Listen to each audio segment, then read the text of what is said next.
Hi, I'm Richard Sowada, Director of the Revelation Perth International Film Festival. And as part of our talk series, I had the really fantastic opportunity to talk earlier to Ian Hale, long-time industry exhibitor and distributor and producer as well, and executive producer and owner of the Backlot Studios here in Perth, and also Dov Kornits from Pivot Films and editor-in-chief at Film Inc. It's a really great conversation about the world of film distribution and exhibition and production in Australia and internationally right now. It's presented by Edith Cowan University, our friends at ECU. So wonderful to have them on board again. Wonderful to have you listening and watching to what we're doing. And we hope to actually see you at the movies over the next little while. Thanks for joining us. Bye for now.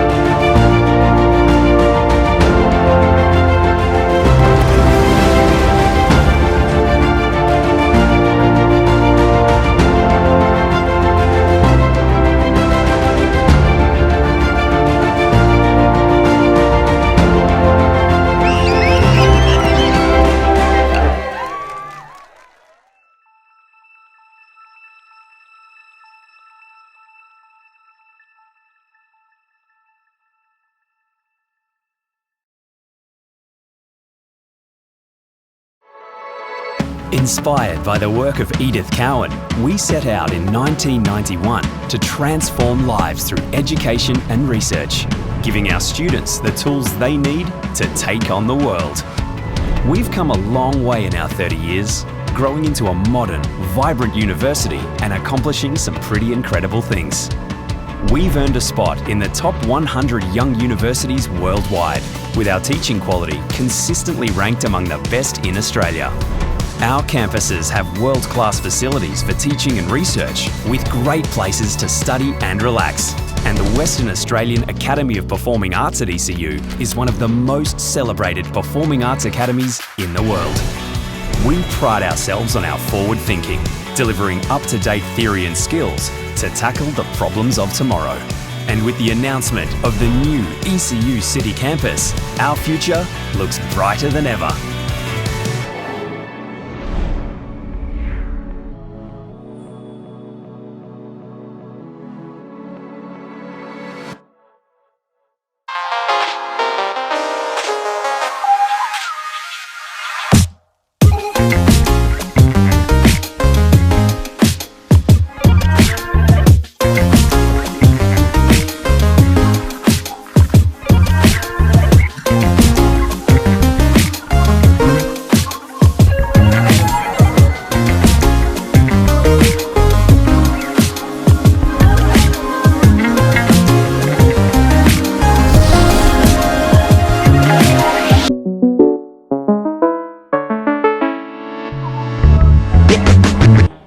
A more complex sound still is white noise.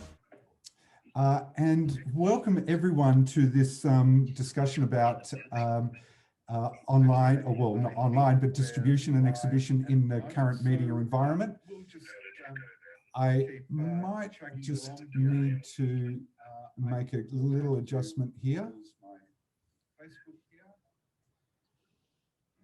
because I'm echoing through. And welcome everyone to this discussion about online, or well, not online, but distribution. And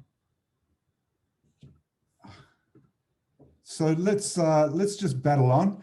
I'm Richard Sowada, the Director of the Revelation Perth International Film Festival. Thank you for joining us for this discussion about distribution and exhibition in the current cinema environment.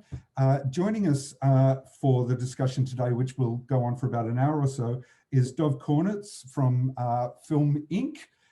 And Pivot Pictures, and also Ian Hale from Halo Films. Ian worked for 12 years or so at UIP, Paramount and Universal, and Disney is part of that as well. and DreamWorks, I think, sorry, Ian. And Yeah, it also was at DreamWorks. runs Backlot Studios here in Perth. Thanks for joining us. It's been an incredible year. It's just been an incredible few days, to be honest. So there's a lot to cover. My background is in the film distribution and exhibition and film festival world. So it's from that side of things. Dov, maybe I'll start with you. Maybe you just want to explain your background a little bit. Yeah, so I mean, I did the whole uni thing, God, whole lifetime ago, and I studied film, kind of aspired to be a bit of a filmmaker, and then fell into writing about film. So I became a freelance film reviewer and interviewer for various outlets, and then in 1997, I co-founded Film Inc. magazine. I thought, Australia didn't have a consumer/industry type of movie magazine that other countries had that I was reading. So started Film Inc., and that went through various evolutions over time. And then about 4 years ago, I think we ceased publication of the print edition of the magazine. We continue it as a website, which kind of meant that we downsized considerably.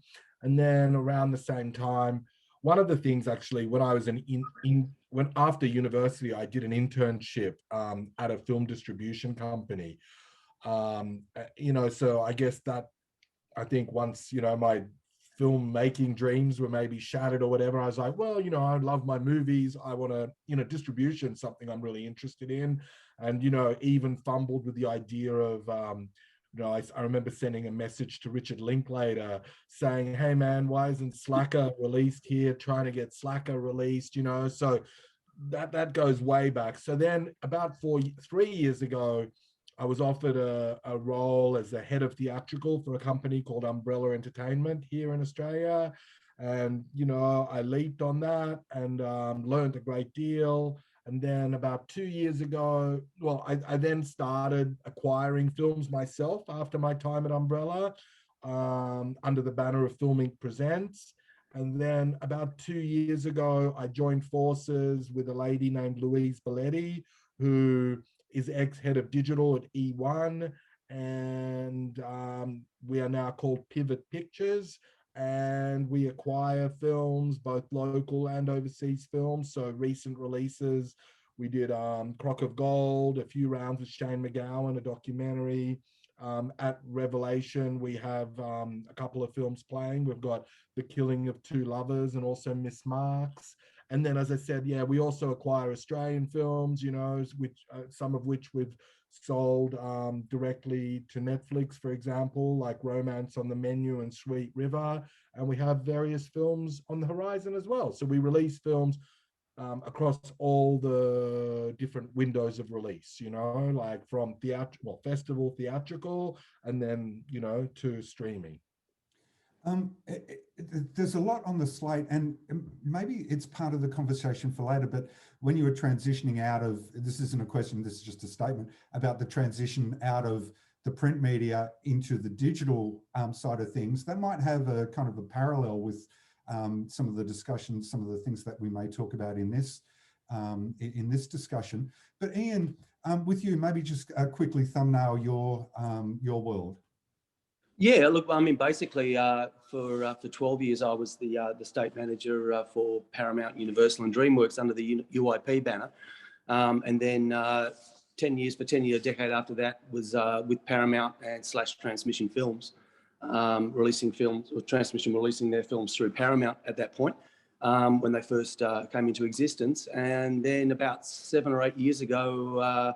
Obviously left and started the Backlot and built the Backlot, and have been running, in support of the local West Australian industry. And about 9 months ago, saw a bit of a need for unfunded, independent, undistributed films that were being made in Western Australia, and a lot of them we'd done some post-production on at the Backlot. So that's how I was coming across some of these films and felt they deserved a theatrical release in a cinema. and kind of came to the conclusion that if I didn't do it, no one was going to do it. So, and because I had a cinema, so I decided to start Halo Films. And in that 9-month period, look, I guess if I'm honest, I thought we might have a film one a year or one every 2 years, but we certainly, we've had 3 quality films in the last 6 months or 9 months. So the first one was The Crossing, and the second one was Greenfield, and then we've now got The Last Horns of Africa, which will be screening at Rev over this week, and then at the Backlot, and then at Luna Palace later in July. Yeah, look, I have to say congratulations to you both. It's an unforgiving environment, always has been, but potentially, you know, with a higher degree of difficulty now, not just because of COVID, but with the incredible changes in the media landscape just across the board internationally. I'll just say, I'll come back to you in a ticking, but I'll just say from a film festival perspective, you know, the speed of the movement of films through the industry is just phenomenal now. Where, and I've said it before and I'll say it again, damn it, is that, you know, a film that, you know, may have been at Toronto in September would have traditionally had a 1-year life on the film festival circuit and then come out in the theatrical commercial circuit after that. So you're looking at like an 18-month kind of type movement of films where everyone got a pretty good crack at it.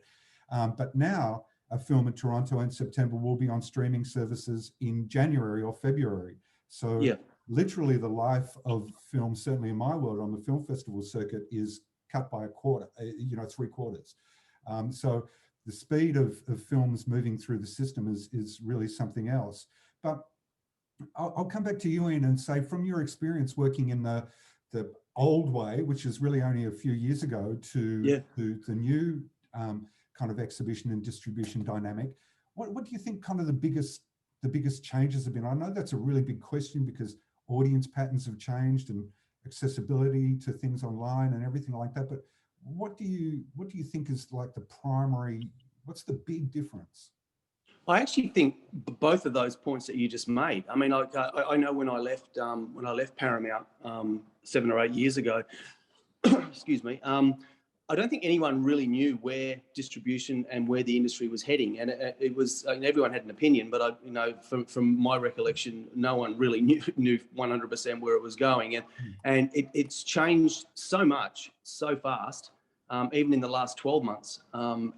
You know, I really, I mean, if anyone told me right now that they knew where it was going to be in another 12 months, I'd say they were lying. So it really is a case. It really is a case of. I love the name of, excuse me, Dov's company being Pivot, because that's exactly what it is. And I'm not sure, Dov, if that's why you named it Pivot, but it really is a case of being able to pivot and being able to see opportunity when they arise, and that can actually be on a film by film basis, not necessarily on an industry basis. And I think the last 24 hours with what's happened with, you know, going back to COVID, but what's happened, you know, during Rev, and certainly in the last 24 hours, I've been working closely with Richard on, you know, trying to get, you know, Last Horns up and running at Rev, and just really, it's almost like on an hourly basis, not even a daily basis. So, yeah, we live in interesting times, but you know, through that, through adversity, I honestly believe that creates opportunity. And if you're small enough and nimble enough to be able to pivot again, then you're in a better position than most to be able to capitalise on those opportunities. Yeah, I agree with that. I'll stick with you for a second, Ian, and then I'll come back to you, Dov, about that nimble nature of dealing with, you know, smaller films, for want of a better word. Ian, what do you think the changing environment has done to those big companies, you know, like the Paramounts and the DreamWorks and the Sonys and that sort of thing? What has that done to that structure, do you think? I think that they've had to become more nimble themselves, and I think they'd be the first to admit that. If you look at you know, these big tentpole films that are being released in the multiplexes, for instance, you know, with multiplexes being open and closed and open and closed, an incredibly testing environment for exhibition as well, by the way. Then, you know, distribution companies and certainly studios, not so much distribution companies, but studios have had to actually adapt to that as well. And I think, you know, from my perspective, from what I've been seeing, you know, the traditional model of, you know, if you like, the sausage machine of just releasing films one after the other through the system doesn't exist at the moment. And whether that ever exists again, I'm not sure. You know, is COVID going to go away? We don't know. So, you know, it seems to be, from my perspective, more event type releases, like you say, Richard, and those windows, you know, the studios are putting pressure on the on exhibition to reduce those windows so that you know, they can capitalize and have two bites of the cherry, I guess, of putting films into cinemas, capitalizing on those, having a more event type release rather than putting a film into the cinema for 3 months. And then, as you said before, the film then goes online pretty much straight away. And I actually see, you know, with Netflix and Amazon and, you know, in that streaming, competitive streaming environment now, which it wasn't even there 2 years ago, that's only going to get stronger. It's only going to get faster, and more pressure is going to be put on those windows, which is going to put more pressure on exhibition. Dov, what do you firstly, what do you think about how does it work for filmmakers, do you think? Is the current environment, I know you can't necessarily get the theatrical screens, or well, actually, let's go to that. How does it work theatrically for you? Has that really shifted as well, or has it actually provided a bit of an opportunity for you with, you know, the larger films, the tentpole films being held back, and therefore more acreage in the cinemas? Is that a benefit to you or not? Yeah, no, look, you know, initially, yes. I thought, like, you know, we released a film very early during COVID, and, you know, it made a lot more, it did a lot better, you know, than it would have done otherwise. So that was like, oh, cool. But ever since then, what's happened is we weren't the only ones that had that, you know, light bulb moment of like, oh, there's nothing, let's throw it out. And so there's a glut of content. And by glut, I'm talking about a glut of sort of medium level content. So you've got, yeah, like the traditional way that I think a cinema would program would be they would have, you know, their tentpole kind of movie, you know, their Disney film or whatever, and around it program stuff that's different, you know. So not everyone's going to go and see Fast and Furious 9, right? So they need to offer alternatives, right, you know, to it. So that allowed you to counter program and to find little gaps in the spaces. Now you might have Fast and Furious 9, but you've got 7 other films, you know, and none of them really last, you know, like, whereas it used to be that you could counter program and see your film go for weeks, you know, because, you know, like, it did offer an alternative. You just seem to have a lot of alternatives now. And I feel like, you know, it makes it challenging. It's like, well, you know, look, at the end of the day, box office is down 80%, you know, like just this year.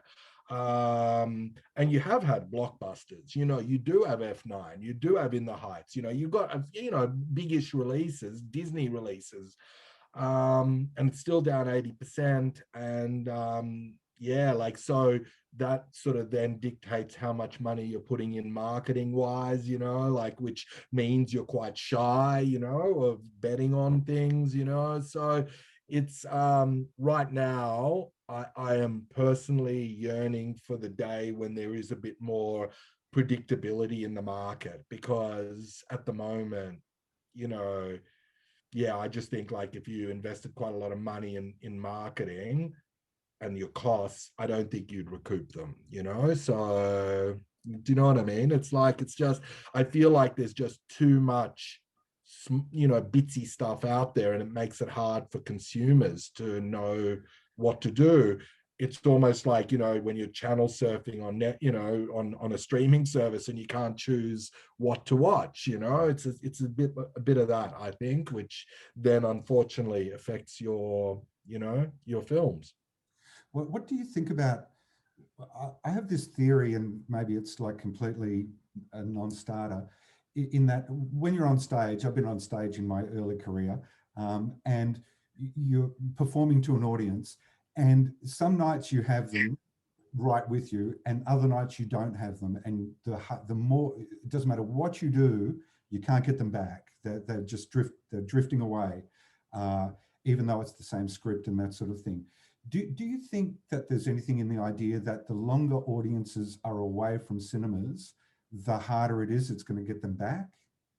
Well, yeah, I think they've just got more choice now. Yeah, and like if there's nothing really compelling them to go and see it, and what is that's going to really compel them? If it speaks to them personally, if there's like massive buzz that they have to go and see it, you know, like, but quality, you know, like, and this is the continuation of the death, if you ask me, of, you know, media making a difference, you know, like as in like film reviewers, you know, the death of the movie show, a lot of people found for independent product was a blow, because there is no curation by media about what's good and what's bad. In other words, like I might have the best film in the world, you know, like, but if it didn't win an Oscar or, you know, whatever, like its chances of flying are really minimal, you know? So, yeah. So I just think like, yeah, there is that danger of, you know, of, I don't know, it's not the death of cinema, it's just cinema, Netflix, Amazon, you know what I mean? And there is talk, isn't there, that Amazon's buying cinemas, you know, like it's, yeah, like I just think like it's just, yeah, like the idea of cinema, what it was pre-COVID is going to be it's very different, you know? I agree. I agree, Dov. I really do think, going back to my point before about event type status, you know, even, you know, going back to tentpole type, you know, Fast and Furious 9 type films. I mean, it really is a case now of getting a film into the cinemas, getting it seen in over a really fast, quick period, and getting it online. And I really see that is the future, going to be the future of cinema. Actually, I don't think it's going to be the death of cinema at all.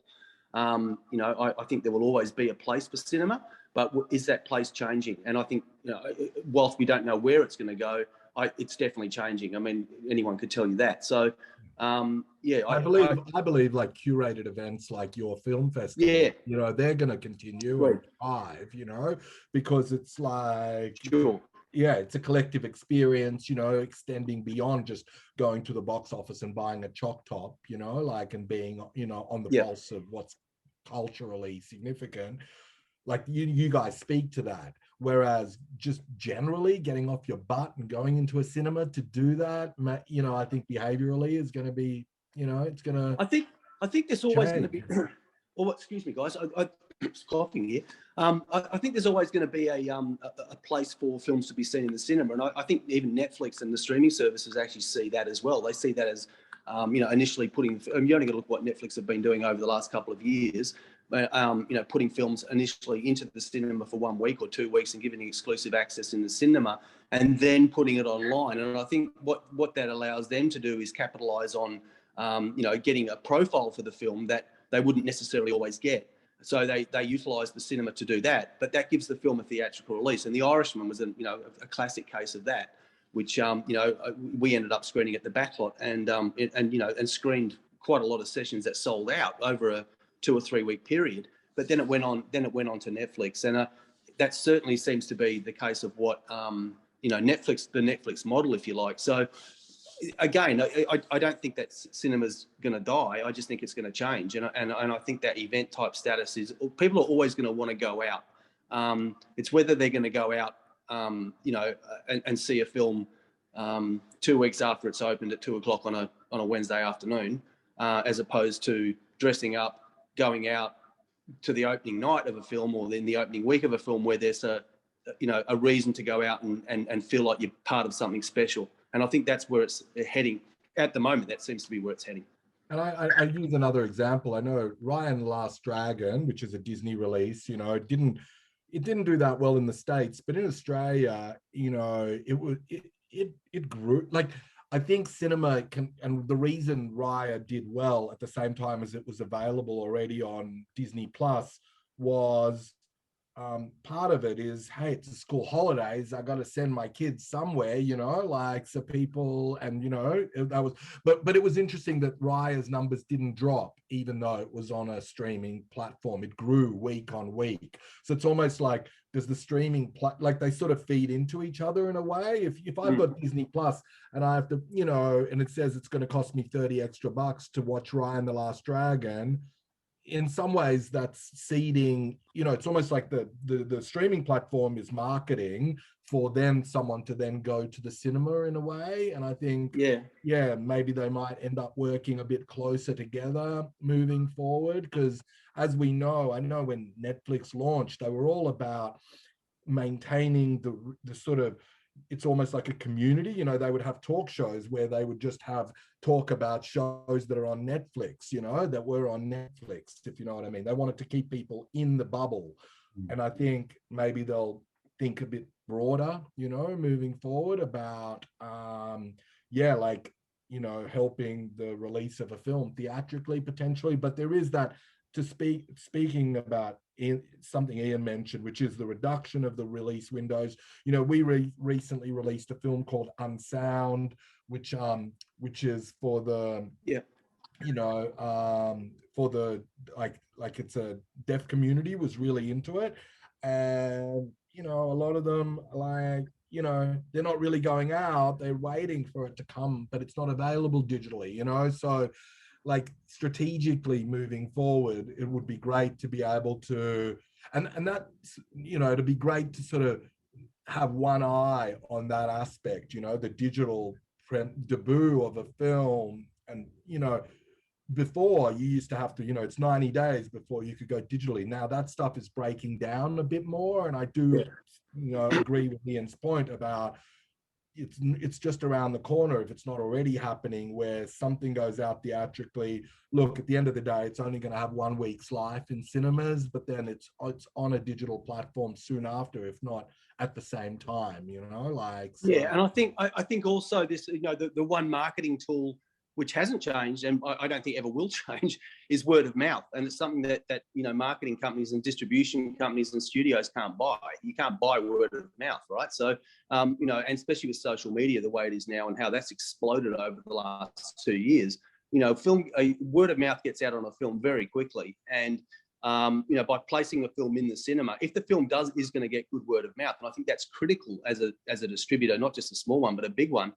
If you feel your film is going to get good word of mouth, then that's where cinemas can really play a part before it goes online in getting that word of mouth out there. And I think that's an area that can be exploited by certainly exploited by distribution companies. We did a similar thing on the first film that Halo released, which was The Crossing, which I did some test screenings, and it was getting extraordinary, given the budget of the film, was getting extraordinary word of mouth. And it screened at Revelation in December and sold out the opening night. But it went on, and it's still screening now, and it's like 7 months later. On a very small budget film, because the word of mouth is amazing. So that word of mouth is always going to be critical, I believe. It's always been critical since I've been involved in the industry, and probably has been for 50 years before that. But I don't see that ever changing. And I think that's where cinemas can really play an important role in getting that word of mouth out. Just on another film that we recently screened for Bonsai, which was Great White, Marty's film. That's now gone online as of, I think Thursday it went online, Wednesday or Thursday of this week. But that was given a small theatrical release specifically for that aim, to get word of mouth out there, to get the film a profile before it went online. And so that's where I see a lot of films going down that path in the future. Well, what do you think about cinemas? Just going back slightly to the point of The Irishman, and that there was about 5 Netflix films that they busted out real quick in a space of about a month or so. And I think 3 of them were Oscar nominated, right? So it was 2 Popes. It was A Marriage Story, which was Oscar nominated, and it was The Irishman. So I think they had 3 of those films were Oscar nominated. And so that happened in that very first year where they went down that model, and they actually did it again this year with some other films. So that's certainly going to be an interesting thing to keep an eye on in the future. Is now Netflix are doing it. Are the other streaming services going to go down that path? And place films into cinemas? Like Dov mentioned that Amazon are looking at buying cinemas in the US. They're not buying cinemas for any other reason than to screen films. So if they own the cinema, then they're able to actually put films in there for as long as they want. They don't have a window. That they're controlling their own destiny, and that seems to be another pathway where it's heading on as far as the streaming services go. On that subject, though, because when Netflix did that with The Irishman and the other ones, there was a lot of resistance from the exhibitors around the country, and there was only a few cinemas that took the punt on getting on with the Netflix screenings. And the general thinking was that because the films were coming out on Netflix very soon after their theatrical screenings, that compressed the release window, which maybe with the release window, for people that don't know, maybe Dov, I'll throw to you and Yeah. what, So what was the general pattern in the traditional pattern? Speaking to your point, there was is cabal the wrong word? That is definitely the wrong word.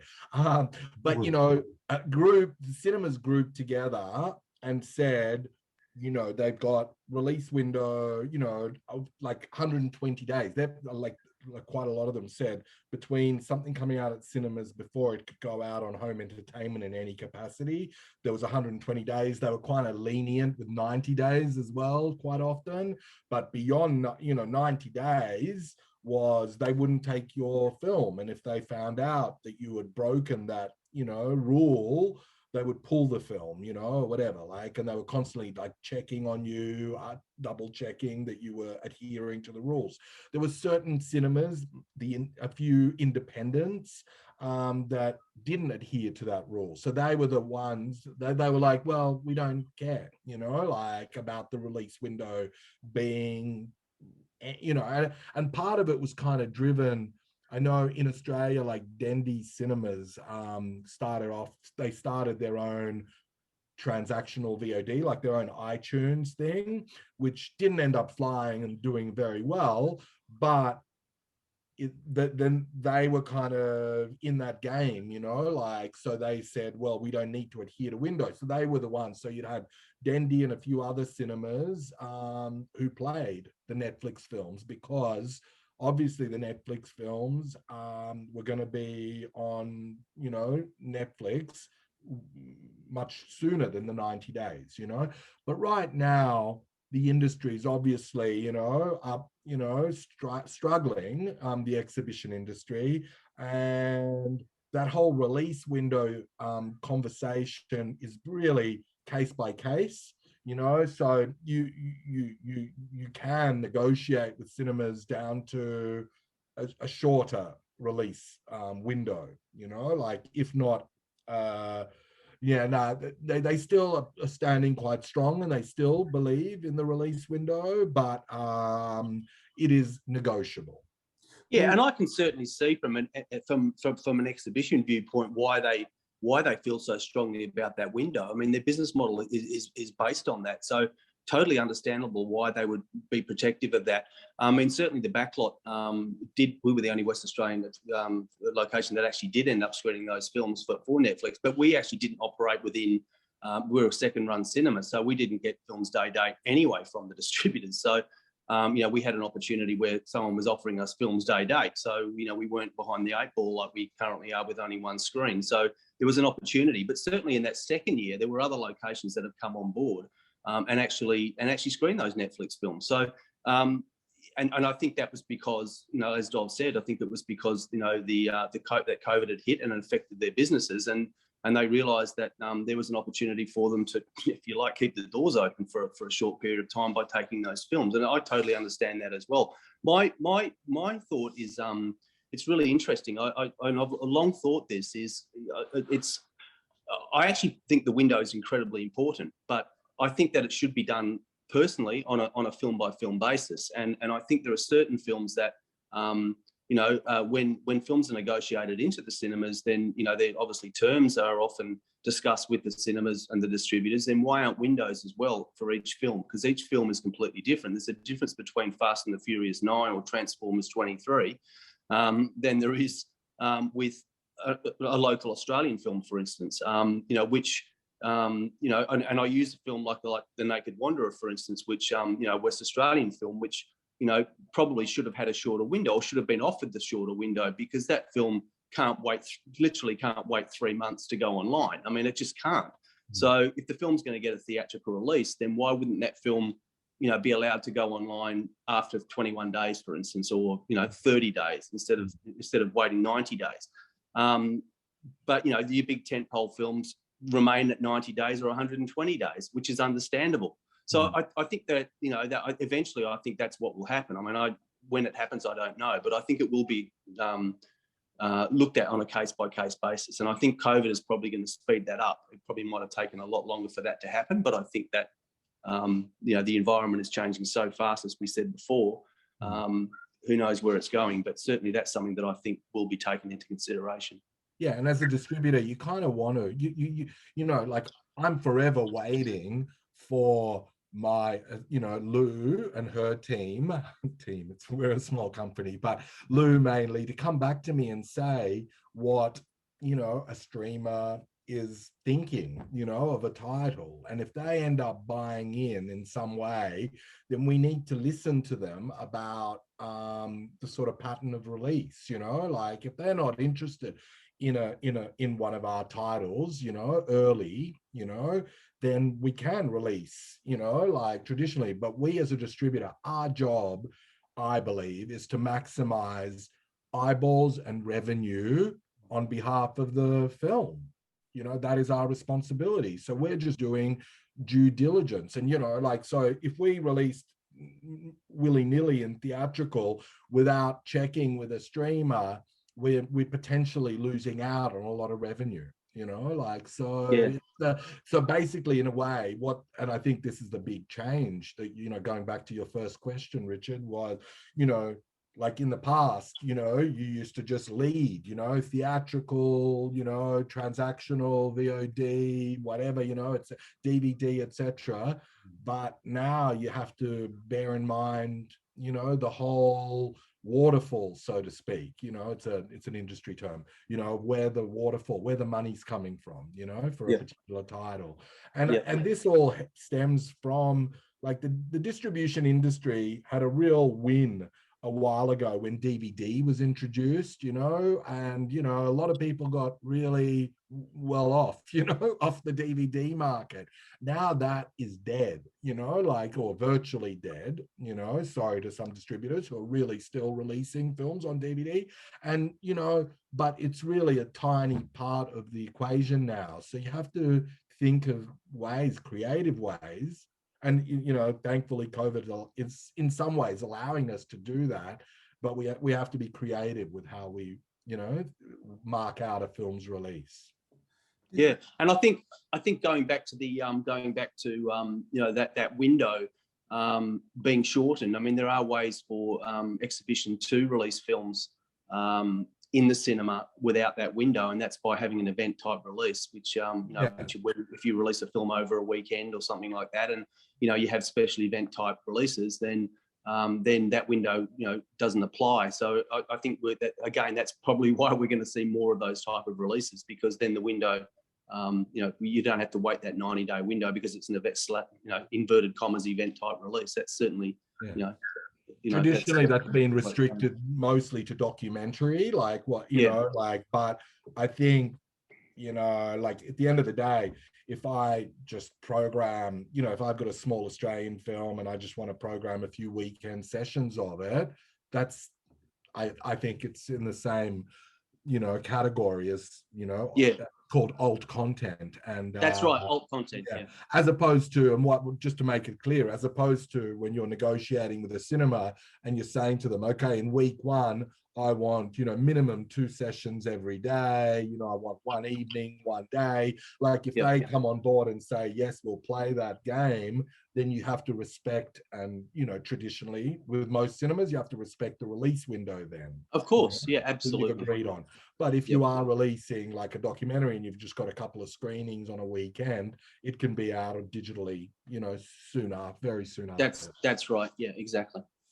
But I've got 2 questions really. One is going back to the release window, what you were saying about The Irishman and that sort of thing, and the stir that it caused, the split that it caused in the exhibition sector of the people that thought it was, this is a really good opportunity to make money when no one's making money, against the people that chose not to take that option and continue down a traditional path.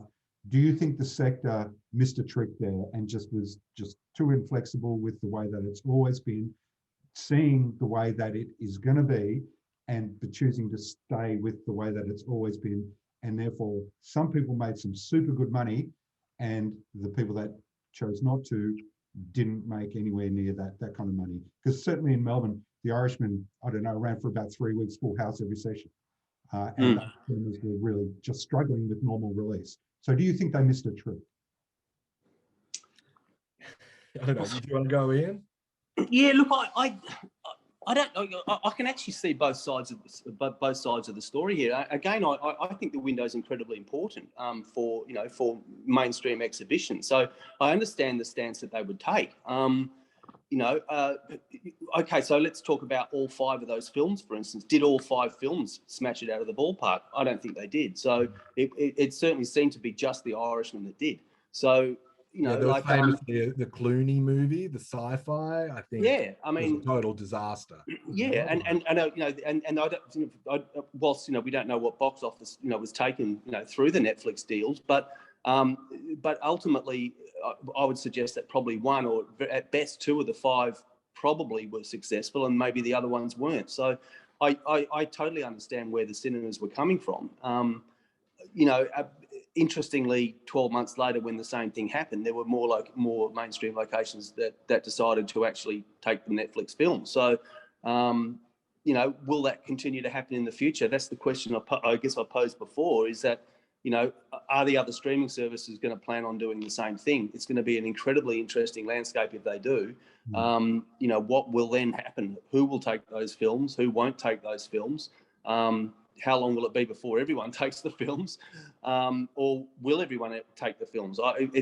There are so many ifs and buts and questions. And going back to my point before about saying, everyone has an opinion on where they think it's going, but does anyone really know? I mean, I don't think anyone does. So it's a case of being able to pivot, and I understand why people would be protecting their business model totally. But if there's other locations that, may not necessarily operate under that business model. So, for them, there's an opportunity to make money and certainly keep the doors open. And I think at the moment it's incredibly hard for anyone in exhibition at the moment. Anyone, whether you own a 16-screen complex, whether you're a chain of cinemas, a corporate chain, or whether you're operating a 50-seat, one-screen cinema, it's incredibly hard at the moment. So.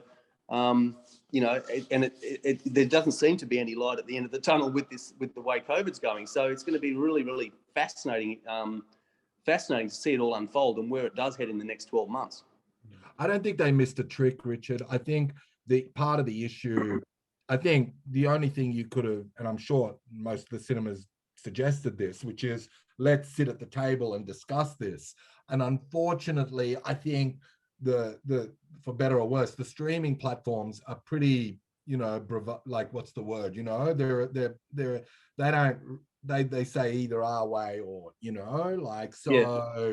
I think it's a case of both industries struggling, like I know personally the cinema industry is very happy to, I'm sure, negotiate and whatever. Unfortunately, it just wasn't up for negotiation, and that's because the streaming platforms, the tech industry is quite bullish, in the way that it operates, So, yeah, I don't know if they missed a trick. It was hard to do anything.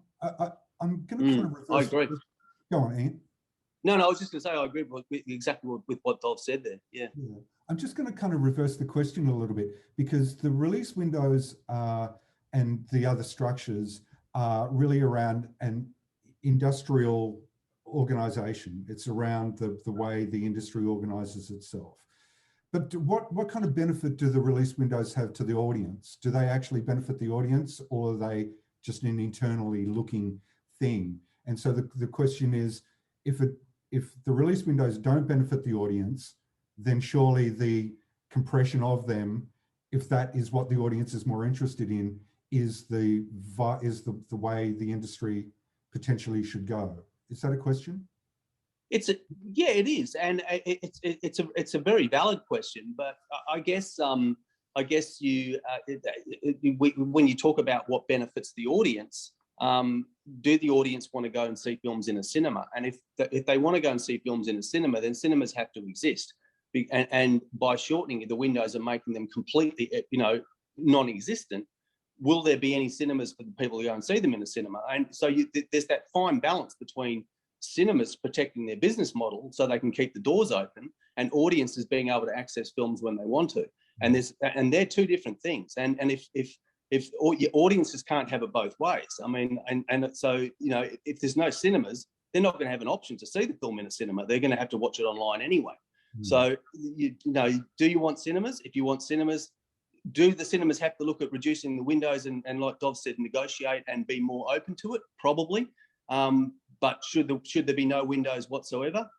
Probably not, because otherwise there wouldn't be any cinemas. And I do understand your point, Richard. I totally. I think the customer is very important, and I do think, there could be a bit more work done on, the cinema's behalf to try and cultivate, the cinema experience and, to promote that. It's not, obviously it's a hard time to do that right now because of, like lack of revenue really.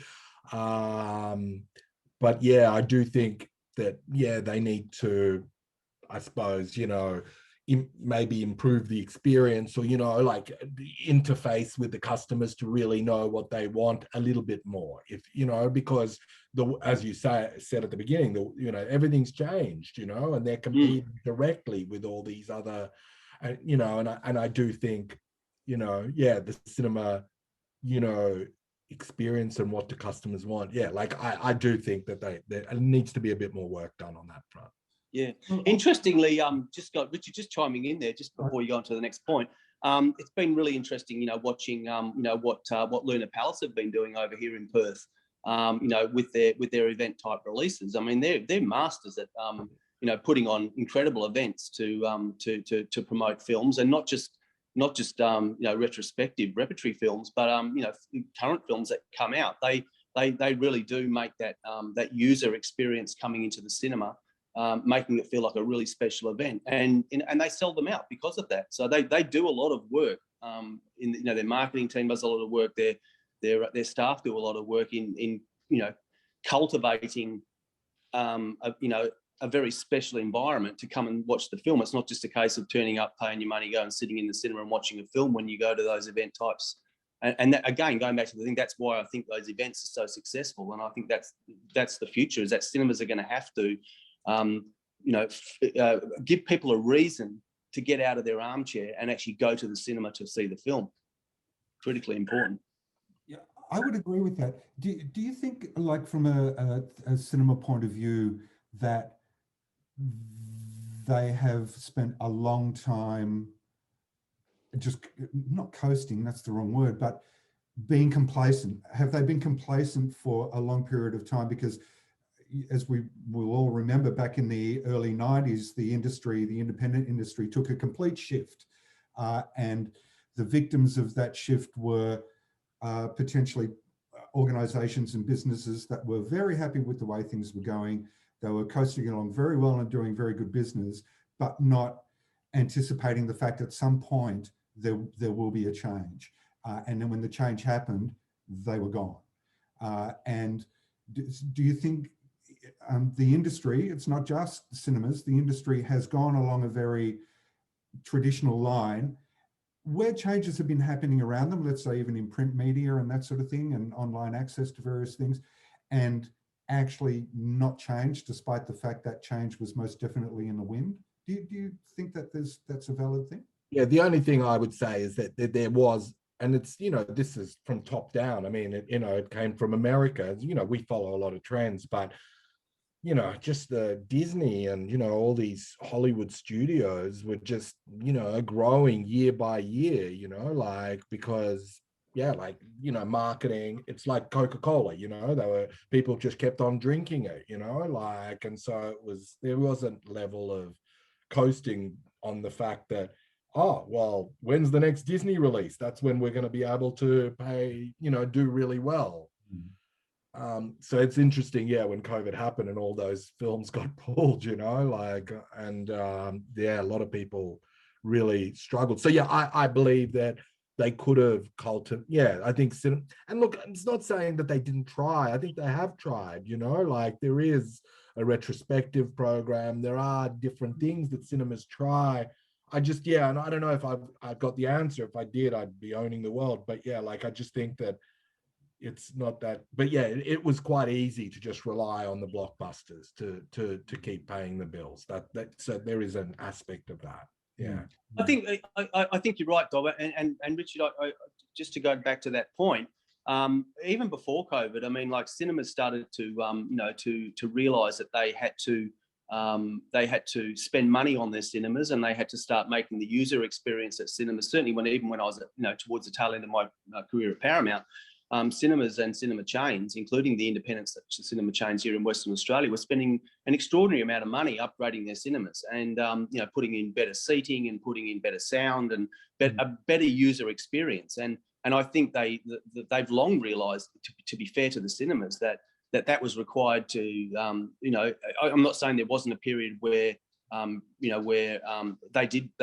may have been complacent because there was this one film after another, and it was like Dol said, like drinking Coca-Cola. It was like a sausage machine, but that was coming to an end, and cinemas started to realise that they had to spend money on their infrastructure and upgrade their facilities. And certainly, I think all of the multiplexes, anyways, were certainly doing that well before COVID hit.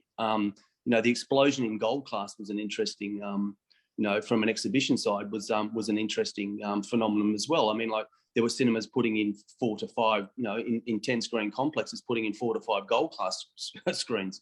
So, they were doing that because people wanted a better experience than going and sitting in a normal cinema that they'd been used to. So, because they could do it at home, I guess they could sit in their armchair at home with a 75-inch television and 5.1 surround sound in their lounge room. So cinemas realised that they had to start providing better facilities. And to be fair to cinemas, a lot of them did do that and spent a lot of money on that. So again, going back to that window is, I guess they're protecting the window because they did invest a lot of money and they wanted to protect their investment. So I can certainly see both sides of that again.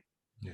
But I do understand your point, Richard. Like I've just been sitting here thinking, what is it that made me go to the movies? It wasn't comfortable seats or, massive whatever. It was the culture that I got, the thing that I got. I was blown away. My mind was blown, by art or, whatever it is that, cinema. And I think that aspect has actually, unfortunately, waned. And now there's just this full-on focus on the sausage factory, and I don't know if they can ever kind of pull that aspect back somehow. I don't know how. I know in Perth you guys have the Luna, and you've got Melbourne's got Cinema Nova and a few other cinemas.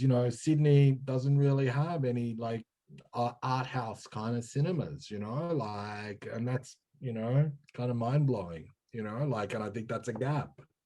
Anyway, that was very much the point I was trying to get to, Dov, and Ian, I completely understand the upgrading and the more comfortable seats and all that sort of thing. It's a really important thing. But, it's kind of reaching a point now when you look at the new design cinemas, they're making auditoriums look like lounge rooms with couches and that sort of thing. And it's like, okay, there's a complete reversal there. They're trying to make, cinemas look like your house. And that to me is a very odd kind of logic, because if I wanted to sit in a cinema that looked like my house, I would sit in my house. I never thought about that, but yeah, that's a really good point. So whereas one of my best cinema experiences was, I remember seeing Bad Lieutenant in a dingy cinema in New York, and like it was the experience, and it was very uncomfortable seats, but it's the combination of the film and the cinema itself. So maybe it's a reflection of the films that are being released, Richard, that that everyone wants, shiny and whatever. Yeah, I guess there's two different markets, if you like, and they're two kind of different business models. But there are your more discerning art house film goer who, in all fairness, I mean, I consider myself one of them, and I'd happily sit in in any cinema and watch a film. It doesn't make any difference to me. It's more about the film that I'm going to see. But I guess if you talk about the mainstream multiplex as someone with 16 screens, and screening a Hollywood blockbuster, a $300 million Hollywood blockbuster, will they go and sit in a rundown old cinema to watch that? I would doubt that. So I think there are two different audiences, and I think that's what we're talking about here, are two different audiences. Correct. And that's always been the case, and probably always will be. My fear is that I hope that the audience that go to art house films are still there in 5 to 10 years time.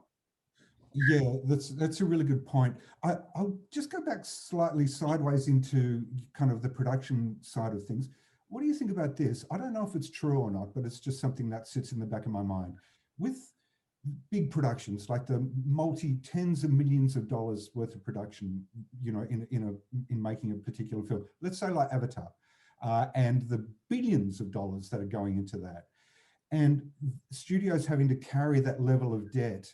And James Bond is another example. Studios having to carry that level of debt for a long period of time over multiple films.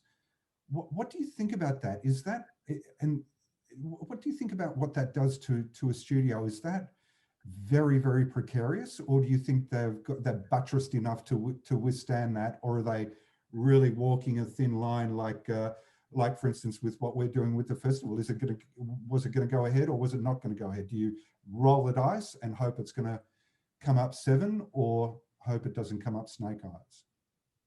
Yeah, well, it's interesting. You like in America, which, as I said earlier, things are led that way. The way that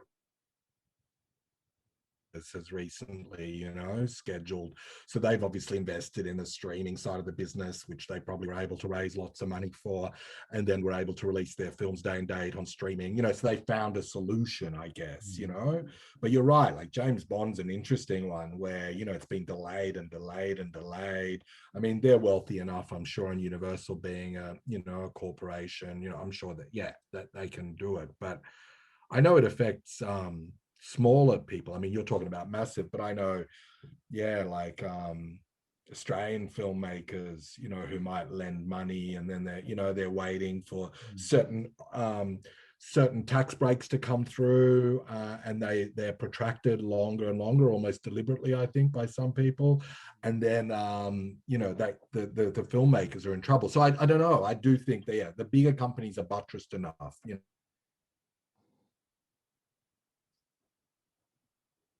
I think I might have lost you there for a second, Dov. Are you still there, Ian? Yeah, I'm still here. I'll just go. Yeah, I was going to mention. I saw a documentary many years ago where they talked about the business model of studio filmmaking, and they were saying that 9 out of 10 films lose money, and then the 10th film makes more than enough to pay for the other 9 plus another 10. And it's kind of like any other business, if you like. That was built on that model would either fail, or 2 wouldn't even be started. So and that's been since the day the day the cinema started. So it's kind of like it's COVID's obviously thrown everything into flux and into a state of studios maybe starting to look at that. They do need to get return on those big tentpole films, because if you only have to have two failures on those big tentpole films, and the other 9 aren't going to get made, and the studio would literally be in serious trouble if you had two flops in a row when you're making $200 million films. So and I think COVID's exasperated that again, and probably made it made it go faster than it probably would have. Bond is a classic case of that. I mean, they can't afford for that film to fail, so they have to wait for the environment to be almost perfect before they release it. If this had been pre-COVID days, and I'm posing this question, would they have just rolled the dice anyway, and maybe taken a small hit on it? In a normal environment, the film would have taken enough money to justify rolling the dice. At the moment, they can't afford to take that risk.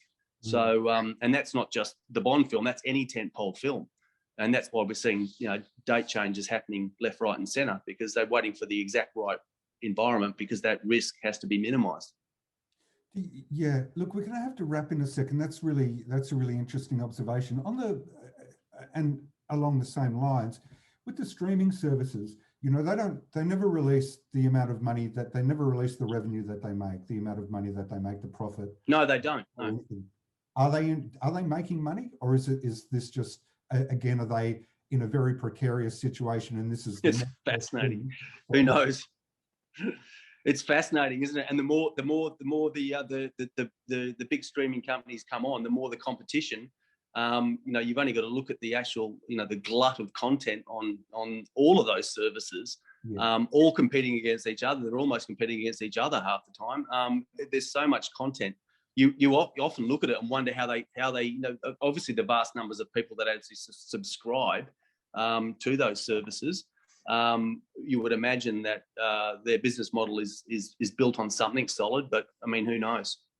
Yeah, this is the thing. I keep thinking, well, if you're actually making billions of dollars, like to put in the bank, not because they're actually making films, Richard, now, aren't they? I mean, they're investing in film. They're basically studios on their own.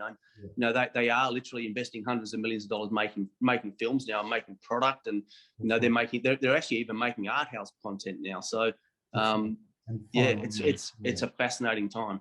Yeah. Well, Dov's coming back in, but yeah, I just kind of thought if they were making billions and billions, hey Dov, billions and billions of, hey Dov, I know you're about to say something poetic, but I'm about to say something equally poetic. But, you know, if they were making billions, we're talking about streaming services, Dov, and whether they're actually viable in their own right as well. But I was thinking, if they were, surely it's a thing that you would fly up the flagpole and say, we're making billions and billions of dollars, instead of saying anything about what they're making. But anyway, that's not even a question. That's just a thing. But look, we might have to wrap it up now, fellas. Sorry, you missed the best part of the conversation, Dov. But just kidding, of course. Yes, sorry, internet dropped out. Sorry, Ian. But look, it's great to have you both. It was really super insightful. It's such the industry is such an unknown right now. And I think it has so much opportunity for people who are wanting to, able to think fast and maneuver around things, maneuver around the oil tankers in a speedboat. I think that's really great. I think exhibitors have really got a big challenge in front of them, but it's not the end of the industry by any stretch. You know, it is about thinking differently, I think. But any closing comments about that or other things before we wrap it up? Yeah, I mean, I'm a firm believer in, you know, cinema and 90 to 120 minute or longer storytelling, and I don't think it's the end. It's just, you know, the way that people are consuming things. You know, we need to listen, and you know, and I guess I mean, at the end of the day right now, we've got all these segmented audiences that's been talked about a lot, and I think we need to be thinking like that, you know, like as distributors, how we get to them. Yeah, I agree. I totally agree. And I think I guess my closing point is you know, that film festivals certainly as part of the independent film goes, and the art house sector goes, film festivals are incredibly important. And I just want to say thank you to Rev and all the team, Susie and Jack and yourself, Richard, and all the team and all the volunteers who I know work extremely hard under incredibly trying conditions. And this week has been, you know, even more trying. And to have the festival actually start a minor miracle. So I just want to say personally thank you, and thank you from myself and Halo Films.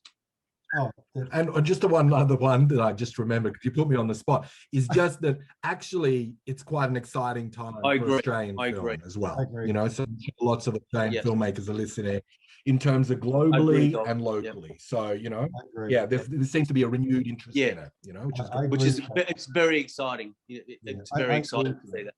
And in that respect, in a creative respect, I think what COVID has done is really focused filmmakers and focused the storytelling capabilities, and really zeroed in on the authentic filmmaking. And I'm seeing that in films across the board, Australian films that and making films that actually have audiences for them, which is always critically important. And I think that's what's been happening. It's exciting. I agree. And okay, I'll wrap it up now, but thank you so much, Dov. Thank you, Ian. It's been a super interesting conversation, and lovely to have you here. And thanks for your support and being part of the festival. Good luck with everything. Viva la Rev, yeah. Thank you. All right. Take care, guys. All right. Bye for now.